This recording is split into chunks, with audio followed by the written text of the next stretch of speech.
SUCI communist পার্টির পক্ষ থেকে বিক্ষোভ মিছিল কোচবিহারের রাজপথে। মহান নেতৃত্ব লেনিনের মূর্তি ভাঙার প্রতিবাদে বিদ্যাসাগর নেতাজি সহ মনীষীদের অবমাননার বিরুদ্ধে এবং রাজ্য জুড়ে নির্বাচনের পরে যে সন্ত্রাস চলছে তার বিরুদ্ধে আজ সোচ্চার এসইউসিআই। আর সেই কারণেই আজকের এই বিক্ষোভ মিছিলটি শুরু হয়েছে কোচবিহারের ক্ষুদিরাম মূর্তির সামনে থেকে এবং তারপরে এক এক করে কোচবিহারের বিভিন্ন রাস্তা পরিক্রমা করে এই মিছিলটি। এই মিছিল থেকে কি জানাচ্ছেন এসইউসিআই কমিউনিস্ট পার্টির নেতৃত্বগণ শুনে নেওয়া যাক।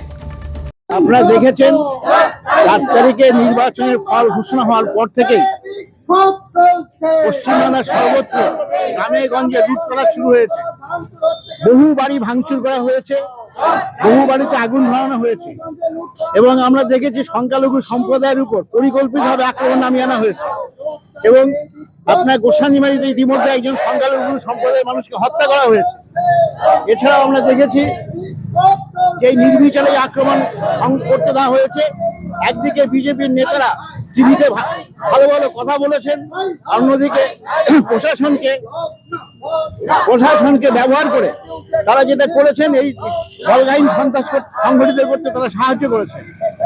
দ্বিতীয়ত হচ্ছে যে আমরা নির্বাচনের সময় দেখেছি যে ভারতীয় নবজাগরণ যারা মহান মানুষ, স্বাধীনতা আন্দোলন আপসহীন ধারার যারা যোদ্ধা, তাদের বিরুদ্ধে বিজেপি যেভাবে অবমাননাকর আচরণ করেছে, অবমাননাকর উক্তি করেছে, আমরা তার তীব্র প্রতিবাদ জানাচ্ছি। বাংলাতে যিনি সেটা আমরা হতে দেব না। তৃতীয়ত হচ্ছে মুর্শিদাবাদে কমরেড লেনিনের মূর্তিকে তারা ভেঙেছে, বিজেপি ভেঙেছে। আমরা যারা ভেঙেছে তাদের অবিলম্বে গ্রেপ্তার করে দৃষ্টান্তমূলক শাস্তি দাবি জানাচ্ছি। এই 3টা বিষয়কে সামনে রেখে আজকে আমরা এই প্রতিবাদ মিছিল করছি। আমার নাম অসিত দে, আমি কোচবিহার জেলার সম্পাদক মণ্ডলীর সদস্য।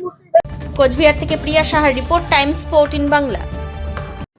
মুখের উজ্জ্বলতা হারিয়ে গেছে, স্পট পড়ে গেছে, ব্রণ ভর্তি, তাই আর দেরি না করে আজই আসুন রায়গঞ্জের চণ্ডীতলায় হেলথ প্লাস মাল্টি স্পেশালিটি ক্লিনিকে এবং এখানে পান অভিজ্ঞ ডাক্তার দ্বারা ফ্রি স্কিন টেস্ট।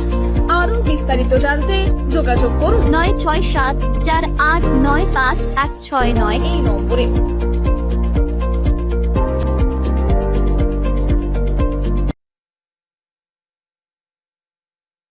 আজ তোমার বিয়ে সাজলো নতুন সাজে।